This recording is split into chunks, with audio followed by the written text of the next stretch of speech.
Hello and welcome to episode 44 of the Niche to Profit Show here on the Vegas Video Network.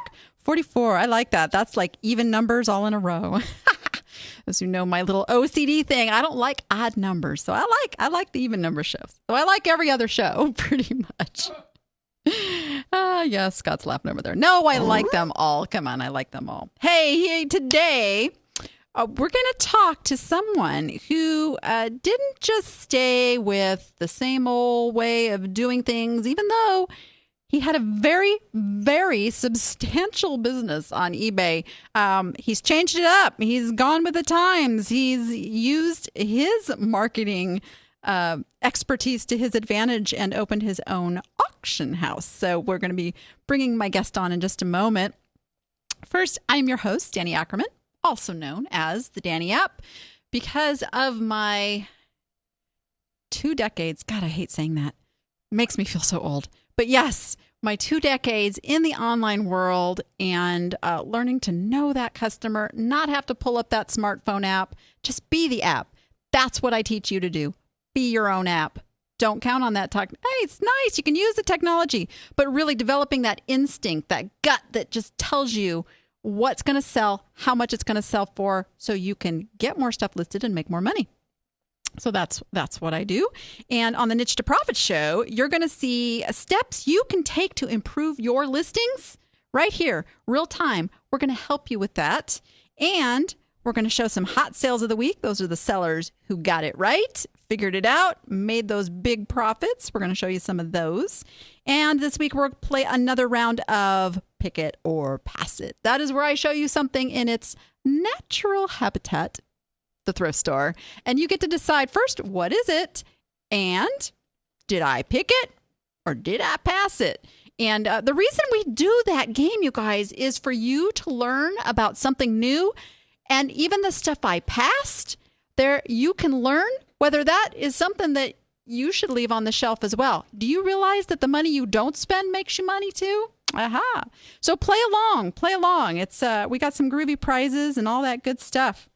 Hey, we are live every Thursday at 3 p.m. here on the VegasVideoNetwork.com/live. Yes, my director just loves when I say that part. There's other groovy shows here. Yeah, there he is. Yeah. Other groovy shows here on the network, too. You should check out. I'm just saying.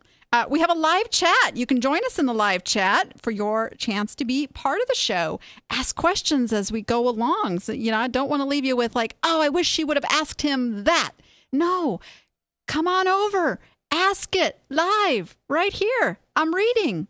Scott's catching the ones that I don't catch because after all, I am talking and stuff. So, hey, it is St. Patrick's Day. Happy St. Patrick's Day. I don't have very much green in my closet, so I had to really scramble for something green because I didn't want to get any pinching as I'm out there. But I'm on the way to the studio, and I'm listening to the radio, and they were saying that if the leprechaun sees his shadow, it's going to be green beer for 6 more weeks. I know that was a really bad joke. Hey, I liked it. And you laughed over there, so you know what? Hey, it was a pity laugh.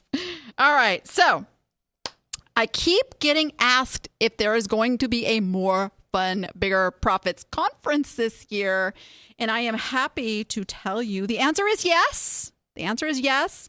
We have been working on the venue, on some of the dates. We are looking at late summer, early fall-ish there. You'll be seeing an announcement soon. If you are not on my email list, head over to niche2success.com. And while you're there, go download that little 10 reasons eBay is better than Amazon. That puts you on my list, by the way, so you never miss an announcement from me. And you can find out the 10 reasons eBay is better than Amazon. And I do stand by that. I want everyone to come to the event this year. Everyone, all of you out there. Okay, we might have to get a really big building if we do that. But seriously, my event is about you walking away with things you can do in your business the minute you get home to increase sales. I don't want you to spend money to come to an event and not get ROI. ROI, return on investment. Whatever it costs you to travel, You got to triple that. I get that. That's what you're going to get at the event. And someone who was at the very first More Fun, Bigger Profits event is actually my guest today. That would be the amazing Kevin Bruneau. And shall I say, market warrior extraordinaire. I got to say, I always chose you to be the winner of the whole market warrior thing. Don't tell John that. Thank you, Danny. That's very nice. Thank you for having me here today. This is very fun. So, and the reason I always chose you to be the winner is I could tell you really know your stuff. You know your stuff. You're living it. You're breathing it. You're selling it. So you're in this business, and your specialty is Asian antiques, right? I love the Asian arts. I do. That is my specialty. But yes, I do everything else in between too. Yeah. So let's, for those who may have never met you before or not watched the show, Market Warriors is not played anymore, but you can still go over to, I think, pbs.org is the website, and you can still go find all the old episodes. So what got you interested in the Asian art? Bleh. I had two words that wanted to come out of my mouth at the same time. Asian antiques. Well, it was years ago when I did have a live auction house before my big eBay thing. I was doing these curio sales with some very interesting fellows, and we were able to put together some really interesting sales, which included Asian arts in them. And I really took a liking to the Asian art part of the sale. And from there, I just continued to study it and enjoy it and buy in that field and sell and learn that I could make money in that field. How long did it take you to really learn what you needed to know when you were out looking for new things to sell? Well, I'll tell you, Asian arts is one of the hardest things I've ever studied, and it's not for the meek or mild, because you will make a lot of mistakes out there. You know, I'm still learning every single day. That if there's 100% to learn, I'm happy to say I know probably 5% when it comes to Asian arts, and that's a lot to know because it's been around for so long, and it has so many different age spans of different wonderful things that they specialized in during all those different times, that to know it in its entirety is almost impossible. You know, and I asked you that because my specialty is glass, and I have a lot of people that started following me because they wanted to learn what I knew about glass. And you bring up a really good point. You have to study it. That's the beauty of developing a niche is, number one, you had an interest, right? So you didn't mind doing that learning and studying and getting things. And that's really the key, wouldn't you say? You have to do a niche area and love it because you're living it every single day. That's what you're buying. That's what you're studying. That's what you're listing on the internet. It's what you're researching. It's what you're reading about. And that becomes your life, basically. And, you know, it's 12, 14 hours a day of trying to understand what you're doing in that particular field. And that's with any business. If you're going to be successful at any business, you better put time in. Yeah, I mean, you know, and that's what I tell people is like, you know, I didn't learn glass overnight. It was I bought, and I, like you said, make mistake. The mistakes are probably the best way you learn, wouldn't you say? That's your college tuition right there, as far as I'm Yeah. concerned. If you're learning the antiques, there's really no school to learn it in other than the school of hard knocks. And that's when you make a mistake, you'll probably learn 10 times more than you'll ever learn if you make some money, because you're going to want to try and find out why you made a mistake. That is so true. That is that's a great thing because I bought a lot of glass that ended up being like reproduction or not quite as good as it looked in the picture and all of that stuff to really get fine tuned into, you know, what I wanted to do. So you have been a big time eBay seller, 7 figures, if I remember correctly. Why did you choose eBay to go into? Well, I had owned the auction house in like the mid 2000s, and at that time, I saw a good business on eBay in the late 2000s. We'll say 2008, right around there is when I really started doing eBay hard. And I left the auction house at the time. It wasn't for me with the partners I had, so I went and wanted to do my own thing. And eBay was the way to go. And it was a very good thing for a very long time. And over the years, eBay has changed, so I felt I just had to change with it. But at the time, eBay was very strong for what I like to sell. Absolutely. And I always noticed you did things differently. And this is what I was hoping you'd talk about for our audience today, because this is so key. And it's that marketing piece that I teach over and over to my appsters is you developed your own list of customers, right? Absolutely. Whoa. Excuse you. There was your phone beeping. It was very loud. Hey, so how did you develop that list of customers that you would, and let me just tell people, he would run auction events through eBay. This was before eBay did their, got with Invaluable and did their thing. They got the idea from you, Kevin, I'm just saying. But he would go out on Facebook and drum up excitement about the things that were coming up in his auction, and then he'd launch it. So what was your process in doing that, and what were your results from that? Well, what I figured to do when I was doing eBay was I was so used to doing the auction process of putting on an event. I figured, why just throw things up on eBay randomly? Why don't everything I do be like a little event, whether it be weekly, monthly, yearly, whatever type of event I wanted to do. So I used to do a weekly auction on eBay, and I would put up about 100 items of everything I picked that week, and I would do a weekly sale. And in that sale on eBay, you would find some really great items that I picked. I picked really nice quality stuff. And those items would be pretty much all the highlight items from the auctions and estate sales from my area. I would buy all the good stuff, and I would put it on eBay every week. So my sales went really well, and people really liked them and caught on to them really quick. And eBay caught on to it really quick. And they saw what I was doing, and they had contacted me and said, hey, we'd love to kind of do these sales along with you and promote them for you. But, will you guarantee us sales of a certain caliber, and will you guarantee a certain amount of lots? And we'll put you up on eBay, and we'll promote you, and you keep giving us sales to show everybody what they can do here on eBay. And I thought it was great. They thought it was great. And we had a long, great standing, relationship with one another. And that's how the business really took off, was just me being able to work with eBay, guarantee them a certain quality and quantity, and keep it going for a long period of time. Yeah. So now you have opened your own, and I guess this is the second time you've had a brick and mortar auction house. Yeah. My first one I had with a partner, and I did that, like I said, up until 2008. And then I kind of sold my share to him, and I went and did the whole eBay thing up until last year. And last year I started like a little auction thing with a couple friends that I decided I just didn't want to do the partnership thing. So I decided toward the end of the year, I was going to get my own place, open up the whole auction house again, where I could incorporate the new style of eBay, where I can have the eBay live version. So I have the eBay customers, but I also have the Invaluable live auctioneers and all the other sites that I can have it live on at the same time, and have the ability to charge a buyer's premium in order to be able to cut my rate to my consigners. So it's just another way of adding more customers to the base that I already have, that I've did on eBay, and acquired them through my new, BK Cranston Live, as opposed to my old BK Cranston.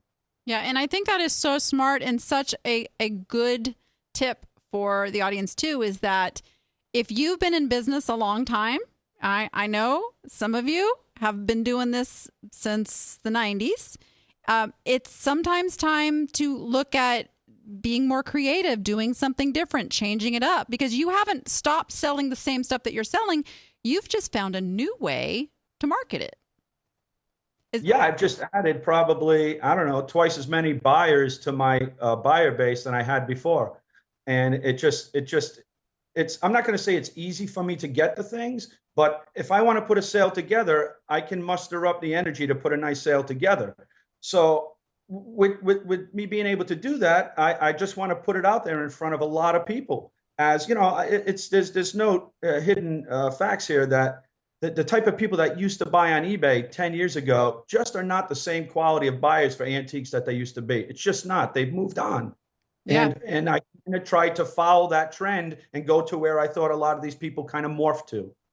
So let me ask you this, Kevin, because I have this debate a lot with people. Do you think antiques has died?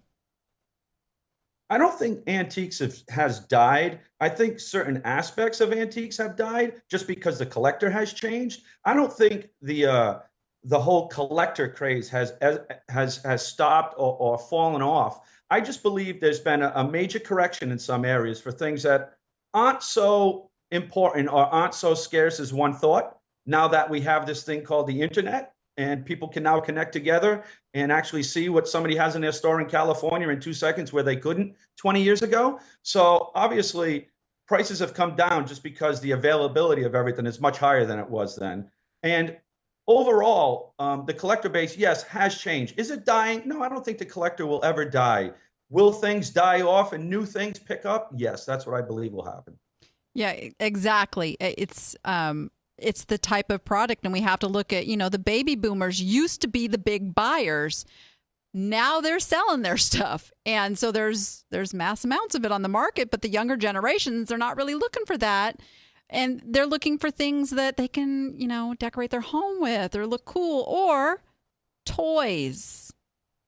Yeah, that's the thing. You have people today, and I'll be honest with you, a year and a half, 2 years ago, Travis and I were talking about this and putting together some events and doing these different things. And, it was all new to me back then. I would have never thought that, a little 3.25 inch, 3 3/4 inch toy would be worth, six, seven, $8,000. It just, it just doesn't even make sense. But when you get down to it and you start thinking about the collector that's out there, there's a lot of people out there that are young tech people in the ages of, we'll say, 35 to 50 years old, okay? They've grown up in this kind of technical world. They have a few bucks now, whatever. The ones that are spending money always buy back their childhood. And what is their childhood? Their childhood is some really cool movies that came out, things that are internet-wise, things that are kind of, I guess you could call it like, I'm not going to call it techie, but things that pop culture-y, like Yes. we'll call it a whole resurgence in a new style pop culture. And that's what it is. That's just what we have today. People are collecting what they had in their childhood. People who, that were collecting 10 years ago, 15 years ago, are now getting rid of it, like you said. People who are now up in the batter's box to be putting stuff in their collections are buying back their childhood. Star Wars, things from the 70s, Evel Knievel, really cool, interesting things that, you had as a kid. Have you watched the Pokemon craze come back? I don't follow the Pokemon craze all that much, but I can only imagine it's cyclical, and it's about time that it cycles back, because the people that were into it 20 years ago are now going to be the ones who are going to buy their cards back. Well, and I don't know how it happened, because I'm not a Pokemon. I've got an 8 and a 10-year-old. They're totally into Pokemon. I have no idea where that came from, but apparently it's cycling down, which is good for business.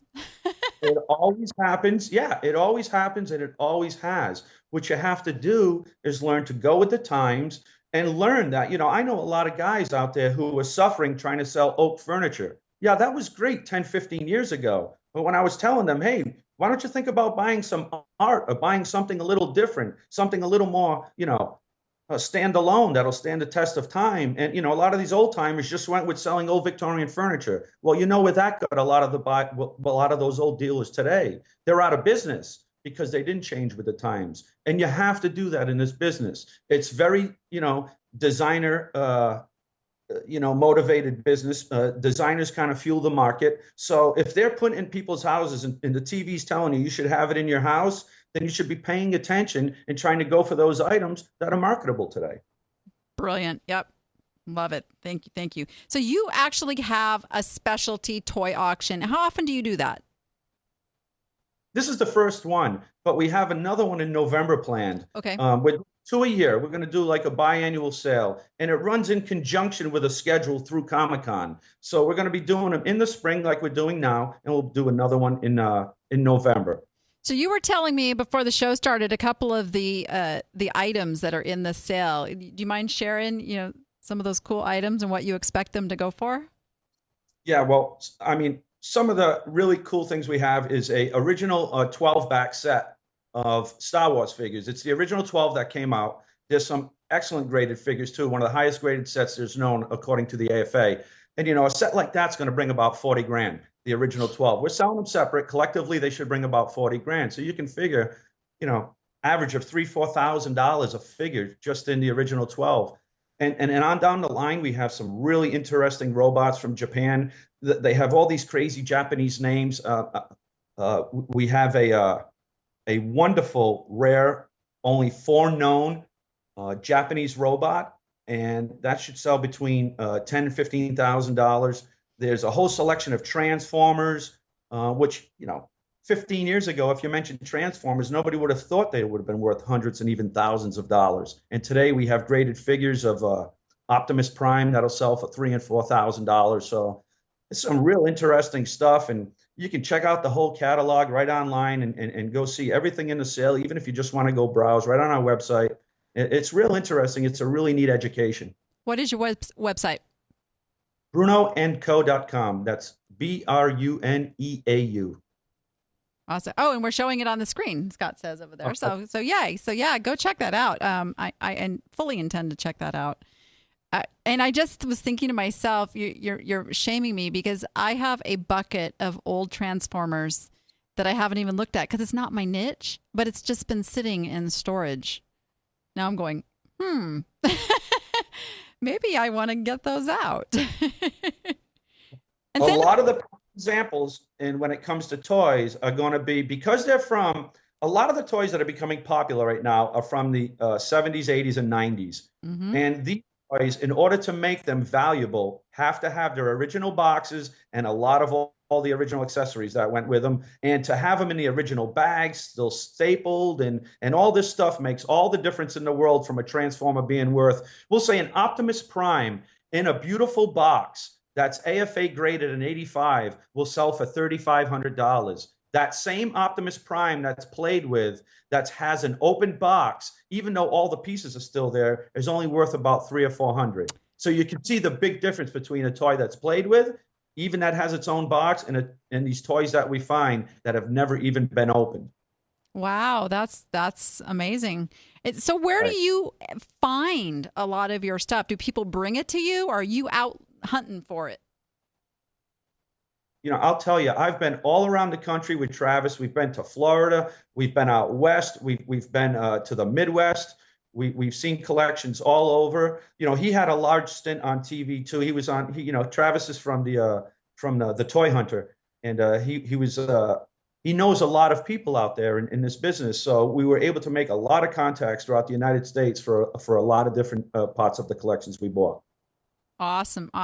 So we were also talking, and I want my folks out there to know, if they get something that they think is really valuable, they can contact somebody like you and have you consign it, right? Absolutely. We are always consigning good quality items for our upcoming sales. Like I said, we have specialty sales. We have estate antiques and fine arts auctions. We have the toy auction, jewelry auctions.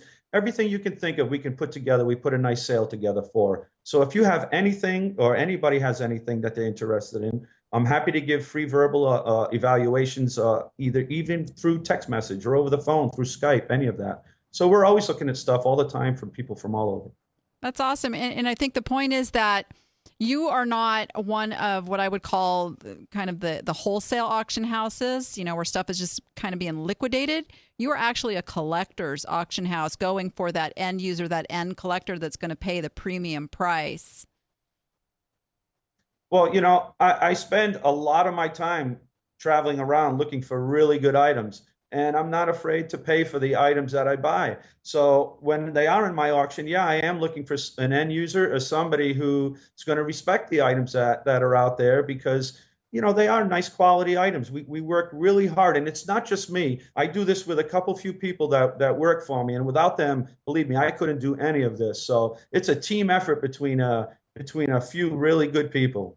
Oh yeah, so team, totally important. We've had a whole show on that. Yeah, absolutely. Don't try to do this all yourself, guys. So awesome. So so you have the auction. It's on Saturday? Yeah, our toy auction is going to be this Saturday. We have a fun preview party this coming Friday night up until 9 o'clock. And the auction takes place Saturday at 12. And it should run for a few hours. And it's live online. So if anybody wanted to view it live online while it was going on, that's a really fun thing you can do too, because it's really an education. And I'll tell you that I'm really excited to see it myself. It's the first toy auction I've ever put on, so it's going to be interesting for me as well as it is everybody else. Are you doing the auctioneering yourself? Yes, I'm the auctioneer. I do all the auctions at the gallery. Come on, give us a little auctioneer lingo. What do you want me to sell for you, Danny? You want me to sell this glass right here? I'll sell it for $10 bid and $10 to 15. Where I got 10 now, bid a 15, $15 bid and 15 to 20. Awesome. And we didn't tell people where you're located. Like if they want to come out there and be there in your live audience, where do they go? Yeah, well, you're going to have to travel out to the East Coast. We are 63 4th Avenue in Cranston, Rhode Island, right near Providence, Rhode Island. You know, smallest little state in the union here. We're right in the heart of Rhode Island, right in the center, and it's a great place to come visit if you're ever on the East Coast. And our doors are always open all week long, so please stop in. You know, I'm going to have to make that a destination one day soon. I'm going to Philadelphia next week, but I'm kind of stuck in Philadelphia. Yeah, that's about 6 or 7 hours away. You'd have a little haul. Yeah. And I'm afraid I would come home with a lot of stuff if I went to one of your auctions too. Oh, right there. So Kevin, thank you so much for coming on. Next time, we're going to get you out to Vegas and we're going to get you here live in the studio. How's that? That's a plan. I should be out there this May, June, and before I come out, I'll surely let you know. Awesome. Thank you so much for coming on and learning the whole Skype thing for us. Thank you, Danny. Thanks for having me. All right. Hey, everyone, go over, check out Bruneau and Company. I can tell you that he has some amazing stuff. I've been following him for years, and one of the nicest guys you ever want to meet. So definitely go check that out. And check out this company, too.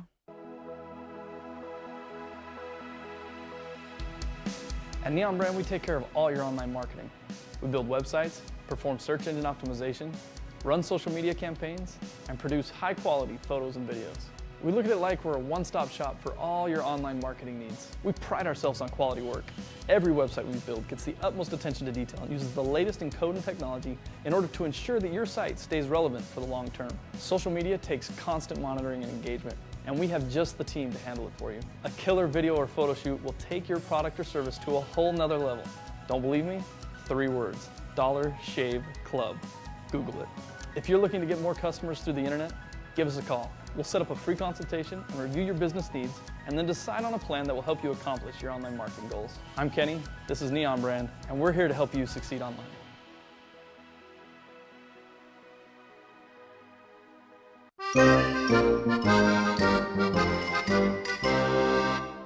And Neon Brand is actually, right now, as we speak, working on the very new fully updated Niche to Success website. I cannot wait for the reveal. And they're coming out to speak at the Las Vegas Online Sellers Meetup group here in Las Vegas. So if you're in the area on March 30th, which is a Wednesday, it's 7 p.m., head on over to meetup.com. Go look for Las Vegas Online Sellers, and you will see it there. And it's basically free. It's $3. It's $3 to come and check it out. And you get raffle tickets for that. We have a lot of fun too. So check that out. We're going to be talking about social media marketing strategy. And those guys, they're super good at that. Super good. All right. Why won't they buy? Let's start with a little something from Nancy. Is anybody see Nancy over in my chat room today? I have not seen her name over there. But Nancy has these covers is the brand name. They're faux fur boot covers, and she's throwing in a scarf, brown mink, and then, oh, you guys know if I have to scroll, we're in trouble with those titles, for all kinds of boots. So the first thing we got to do is if we have to work on that title. And she says she has many of these in different colors and design, and she can't move them. So let's fix that today. So the title, I would say that people are searching for, they probably don't know that brand name, bump that out of the beginning of the title. Put faux fur boot covers. I wouldn't want to just put fur because that could be misleading. We don't want to mislead people because when we mislead them, if somebody's looking for actual fur boot covers and they do a search and those come up, now you're going to get impressions without clicks, without conversion, and eBay doesn't like that. So if we put faux fur boot covers, we're going to get the right people to see that item. And I would actually also call them leg warmers. I did a little research and people are using them for that as well. So this is the case that I would put both things in the title. Now, I would actually take the scarf out of this listing. I think that, so sometimes more is not better. Sometimes a bundle doesn't help you get the item sold because people feel like, well, I'm paying more because they put this scarf in there. Whereas if it was just the boot covers, and believe me, $19.99 for just the boot covers is a good price. So just the boot covers at $19.99 is all that customer needs. They don't need the scarf too. So I'd put the scarf in a separate listing for $19.99. Just saying. So I would put the brand name down in your item specifics, really clean up that title. I'm not sure I would put mink in there because, again, it can be one of those words that can be a little misleading, but you can put it in an item specific as make it the faux fur as the subject and then put mink. So they know it's faux fur, but it's a mink faux fur. And that'll clear that up for them. Now, here's the other big thing with these. When I looked at this brand, the people who are successfully selling this have them on Uggs, of all things. So the pictures here, I think, are not doing you any favors because I don't think this is the right kind of boot that somebody's going to put these on. And this is actually a deterrent. So I would find a pair of short boots, Uggs, the same size as the boot covers are, and retake those pictures. Because I think somebody's looking at going, that's not quite how I'm going to wear that. Those actually look like riding boots, and that's not the type that people are putting the boot covers on. So I think that's probably the biggest problem in these not selling. So it might be worth investing. I know clearance of winter stuff right now on the West Coast. You can go get a pair of those. They don't have to be Uggs. They can be just that Ugg style for probably like $10-15. If nothing else, for a prop, since you said you have many of these, go invest a little bit to make these look super good and just sell like hotcakes. Hotcakes. I can talk. All right. And I see Wendy. Wendy is over in our chat. Wendy Reed. She says she's had this since December 2013. Well, you guys know what I'm going to say about that. We cannot be holding on to this stuff for years. Just can't do it. That's your money tied up. Time to get it gone one way or another. But let's see if we can fix this up and get this item actually sold. So she says there's been a number of watchers off and on, though none now, and 459 page views. That's not good. That's an impression, by the way. I'm sorry. An impression is when it comes up in search, and then a click-through is when they actually look at the page. So that's a lot. That's a lot of people looking at this and not buying.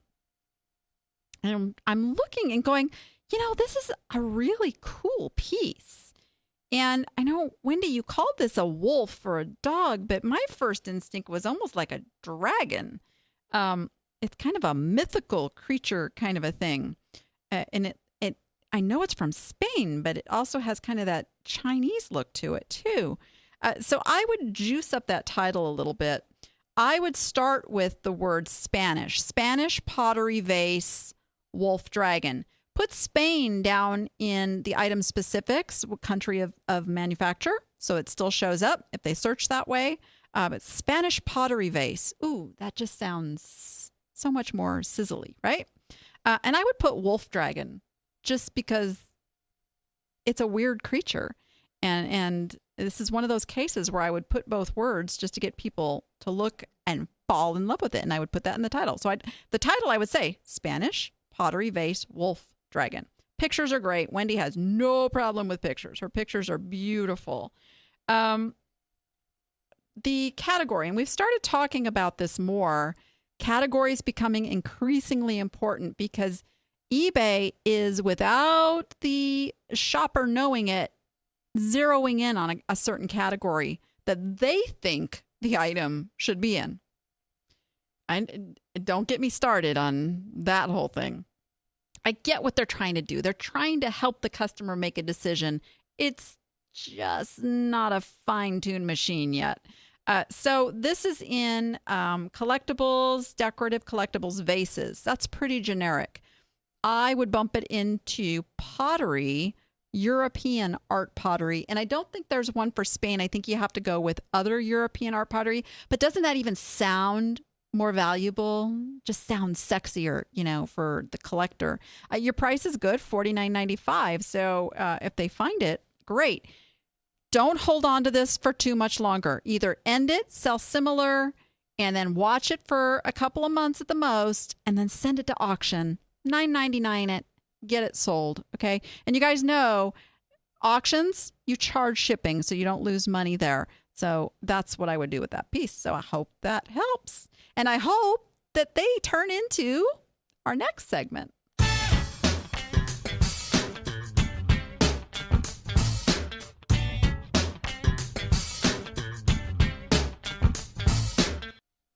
Okay, this is a kind of a cool thing here. You guys know I'm all about big prices, but there are certain instances where if you have multiples of something, lower price, A-okay, sell many, many, many of them. So this comes from Mo Monte, who she says she's still shaking her head over this trifecta of a sale. Last week posted a picture. She had these in a glass, so it looked like a little fruit or sandwich picks. But they said Don the Beachcomber on them. Now, if you are in the tiki world, that is a very important name. And we've got we got somebody just walked in the studio, wants to buy them. So there you go. Hey, they're on eBay. So she put them over there and was kind of questioning what to sell them at. And I told her that they're tiki swizzle sticks, number one. And she asked my opinion. I told her, I don't think that I would auction two at a time. I think I'd put them on fixed price. And I believe I told her like $12.99 with free shipping. So what happened was she had 3 people fought over this one listing of just 2 of them. And the bid ended at $20 plus shipping. So it got right around that $12.99 price per, and she still has many, many, many of them to go. I think she says she has like 30 of them. Yeah, she has about 30. You want 30 of them, Bryce? Yep. He says, yep, they're sold. Okay, well, I'll connect you. It's all good. See, that's why you want to submit your items for the show. I'm just saying. So way to go. So even at, $10 a piece, $12.99 a piece, you can see the value in listing something that you have multiples of in lower quantities. All right. Very cool. Very cool. And she got that help, by the way, over in the Appsters. I'm just saying. Yeah. I'll tell you, we make you money. All right. Okay. Dova, this is so funny that you put this item up as a hot sale. Because I was just down at the local auction house. Mondays is when they're like pulling everything out of the boxes and seeing what's coming up at the next auction. And she had a bunch of these little creatures. Now, I wrestle with my conscience on this because I'm friends with, the auctioneers. And I could keep it to myself. I could not tell them what these were, but I did. I told them they're the Oaxacan wood-carved mythical creatures. You can see $149.95. That is some big money. And Dova bought this at an auction. She says she paid, $8. I love this. $8.73. Yeah. Listed for $149.95. Somebody paid full price. These are highly collectible. They are Mexican folk art. And I don't know why, because they really are kind of ugly. But they are what they are. And they're very delicate, too. I have all these little pieces that, come out of them. But you ever see these? I find them at the thrift stores all the time for $3, $4. So pick them up. These are good items. So way to go, Dova. Last but not least, we have Sharon Plinus, Funsational Finds. She had this is not in their niche anymore. They have totally reniched into fun products. Either, they want to make shopping fun. They want to make the stuff in your home fun. Oh my God. I don't know if they have them listed yet, but she was showing me she's making bouquets of colorful kitchen utensils. Mother's Day coming up. Don't give just flowers are going to die. Give them some really cool, kitchen utensils. And that's a hint to my husband who's over in the chat. Just saying, I like my colorful kitchen stuff. So they're getting rid of all the stuff that's not in their niche anymore. And they had these on clearance. Sold 8 pairs of the same size, different colors to one person. That is a $175 sale. Oh, no, it gets better. They only paid $4.75. Yeah. Were those boos? He was just pushing buttons over there because he just gets all excited about these big sales. But there we go. All right. We'll take the cow. But you can see, you guys, the little stuff does add up if you have multiple quantities. So I am all for that. And I love when you're clearancing and getting rid of stuff that is not in your niche. We had some great hot sales over in the Niche to Profit Facebook group. Come join us if you are not already over there. Come join us. See all the great sales. We can't go through them all. We can only pick out a couple. So that is over on Facebook. Search Niche to Profit. You will find us every Sunday. We run that thread. And now, here's how you can get more information. Meet Lucy. Lucy's an eBay seller, and she needs to sell more stuff. But Lucy has a problem. She's frustrated with slow sales and confusing changes eBay keeps making. So Lucy searches online for a solution, how to make more money on eBay. And she discovers the Niche to Profit Academy.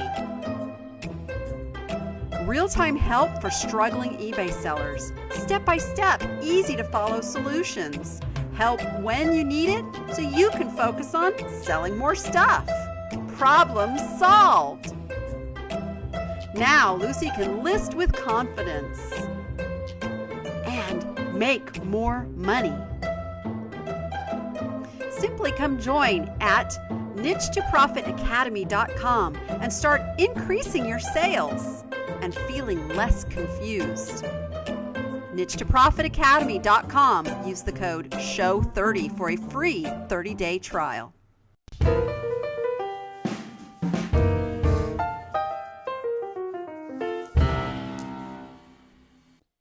In case you missed that was SHOW30 is the code to use. Come join us for a month. Totally free, totally free. We're getting ready to have our next monthly webinar where you get to come over and pretty much ask me anything. Ask me anything. Open book over there. All right. We had a record number of entries for this week's Pick It or Pass It. Woo! 21 entries, 19 correct. Remember, we got to be correct. We got to be correct. Keep it fair. So yeah, I did a lot of cutting this morning, but great job, you guys. Now, here's the thing. Now, this Pick It or Pass It is all about for resale and whether I'm going to sell it or not. So, to be fair, if you said I picked it, that did not count, even though it is here in my hands. and he's laughing at me. No, the reason is it is going in my bathroom. I have a Paris-themed bathroom. And my appsters know this, so I think they were a little torn. But nope, this is purely, it doesn't have resale value, guys. This is, you might be lucky to get $20 with free shipping, and it's going to cost you $10 to, not worth it. Not worth. It's a cool little piece, though, I must say. All right, so let's see who we got here. Get my magic little covered wagon out here. You know, this thing came in really handy. I picked this up at an estate sale for $1. See, I always leave the price tags on. And now I'm glad I have it. It works really well. Okay, we've got Annette Kincaid. Says, not sure if I'm too late, plus can't join live because she's having corned beef at the in-laws. Okay, we'll give you a pass on that. I know. My guess is you passed it. If I'm right, this will be the first time. It's a black glass Eiffel Tower vase bottle. Yes! 2 entries. 2 entries. Oh, if I don't lose your 2 entries. There we go. 2 entries. Beth Kelly, Paris Eiffel Tower glass vase decanter, and you passed on it. Cost of $3. I love this analyzation here. Cost of $3 plus shipping would put you over $10 in costs, and then plus fees. I looked these up on eBay, and they were not selling individually. They could be put in with a Paris bathroom set, but then that would require a lot of time and planning.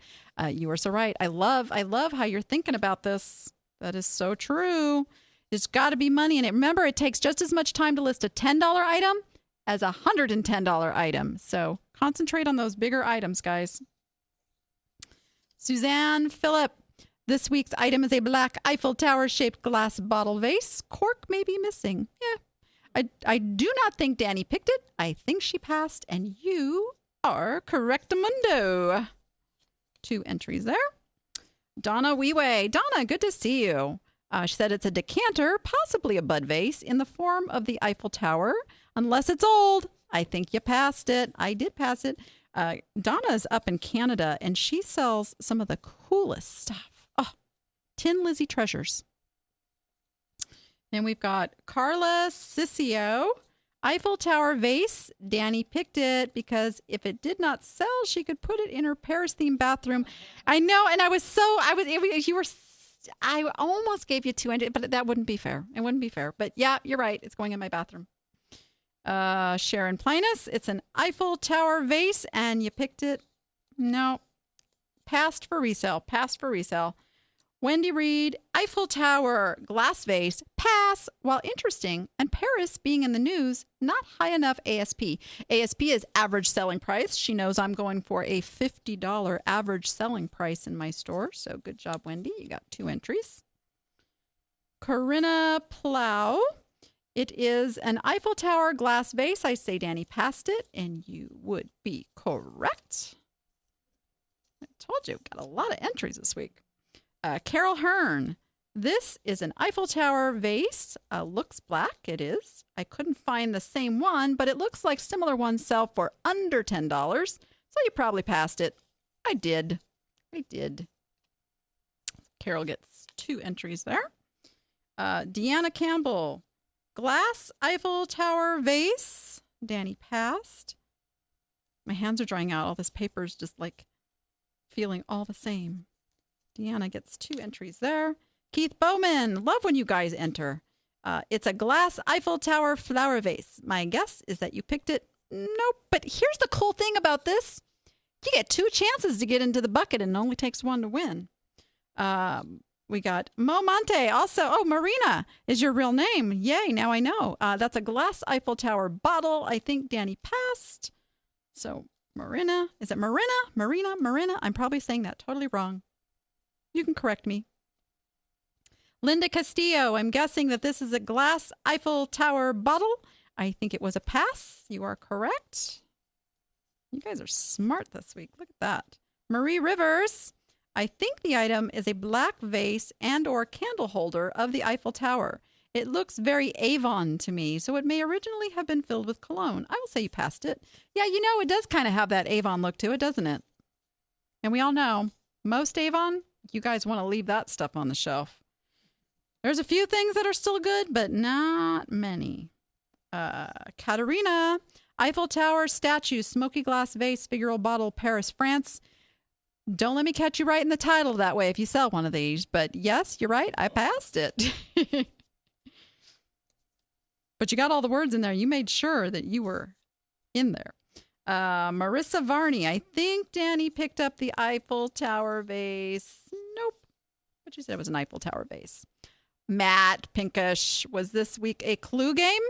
I say that Danni picked it with it. Yes. Matt has his own sound effect. If you missed the show last week, Matt was my guest. Told you all about his business. Cows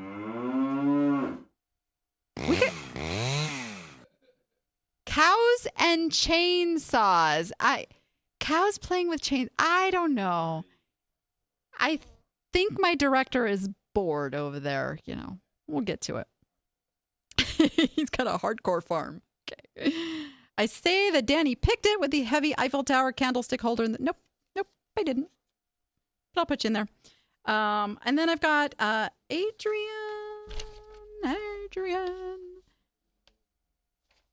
Okay. Adrian Hall says, hello, Danny. Hello, Adrian. Another fantastic show. That item looks like an Eiffel Tower-shaped wine or oil decanter, missing its top or cork stopper. This unusual and black color will make it quite desirable for the right buyer. So it might be a long tail item. At $3, I think you picked it. If it happens to be a vintage piece, it could sell upwards of $60 or more with free shipping. I suppose we'll find out what you decided to do next week. It doesn't sell for that much. Do a little bit of homework, guys. Do a little bit of homework. Sort by highest first. That's your little clue there. Sort by highest first. Always look if the top one isn't like way up there, pass it.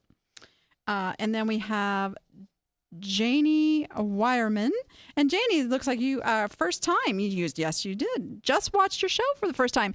Thank you for jumping in and playing Pick It or Pass it the very first time you watched the show. Yes. I've been selling on eBay for about 10 years. I wanted to enter the contest. I hope I'm doing this right. You absolutely are. Eiffel Tower statue vase decanter, classy black. You picked it. I hope I did not, but guess what? You're still in the drawing. All right. Let's shake them up. Shake it up, baby, now. All right. And we root around there a little more. And the winner is... What do we have here? Marie Rivers. Hey, Marie's on a roll. I think we have a picture. Marie has won before. She is in our gallery of winners. There she is. She's won a mug. She plays every single week, you guys. That's what happens when you play every single week. Pretty soon you're going to have all the prizes. So I guess I know what you're going to choose for this week's prize, Marie. Who else we got in our gallery of winners? Hey, we've got Matt Pinkush. Don't have his face, but we have his coffee mug. And we have Mike Q. Mike Q, a little sideways, a little twisted, but that's okay. It's fitting, right? It is Mike. Oh, there's his sound effect. There we go. All right, we're all good now. So what can you win? Hey, we got cool prizes. We have the Niche to Profit tote bag. And I know a couple of you are waiting on this, and I'm waiting on my supplier to send them to me. So this is my last one. They've been really popular, but those are coming soon if you're waiting on your tote bag. And then we have the Niche to Profit coffee mug. No, you don't get my cash cow. Yeah, cash cow stays here with me. Or you can have a 25-point business review where I personally am going to go through your business. I am going to go piece by piece and show you where you're leaving money on the table, where you can make some more money, look at some of your listings and your titles and all those pieces. I will spend a few hours on this, my friends, and make sure that your business is optimized for maximum sales. If you don't want to wait to win it, you can always go over and check out, it's niche2success.com and go to business review. And those are there for you. Oh, by the way, if you use the code N2P, get it, Niche to Profit, N2P, you get $100 off. Just saying. All right. So send your prize to Niche to Profit at vegasvideonetwork.com. Your prize, what you want to win, Marie, this time. Hey, it's St. Patty's Day. No, I haven't had any green beer yet. Does anybody really drink green beer? That just grosses me out. I'm just saying. All right. I'm more of a whiskey girl, I guess. No, not tennis ball whiskey, whatever that stinky stuff is. Yeah, no. Oh, we're digressing. How about we talk about this week's item? There we go. Oh, look at that. What are those? Let me give you some clues. First clue. The name of these could put a spring in your step. I know Scott's over there going, what? Oh, he was looking for a spring sound effect. We don't have that. Their function had nothing to do with fungus, but someone overhearing you talk about them might think that. That's That's a really good clue right there. I'm just saying. Sweet treats come from these, but we don't use this material to make them anymore. They were $3 each, and you get to decide. Did I pick them or did I pass them? Send your entries into Niche to Profit at VegasVideoNetwork.com. That is Niche to Profit at VegasVideoNetwork.com. Remember, 2 ways to win. 1, what is it? Give a good guess. Come on. But the thing is, do a little research, and you'll be surprised. You might find things that you've been passing by. There's a clue there, too. I'm just saying. For you who are watching this, pay attention. But the other thing is, guess whether I picked it or passed it. 50-50 chance. Takes you 10-15 seconds to send that answer in. Good prizes. You want this. It'll make you money. All right. Whew. Come on over to Niche to Profit Academy. Join us. We're getting ready to do another live webinar. We do those every month to build your business. Plus, there is like oodles of archived webinars, workshops in there. You get full access, things like social media and going multi-channel, that, you know, deal with that Amazon monster over there or Etsy. Just so much stuff for you guys to go to the next level with your business. And you get to be in the community with all the really cool appsters who are in there as well. Use the code SHOW30 for a 30-day free trial. Come on over. Check it out. It's okay. I won't be upset if you come in for 30 days and leave. It's all good. If you get something, you make more money. That's what it's all about. And next week...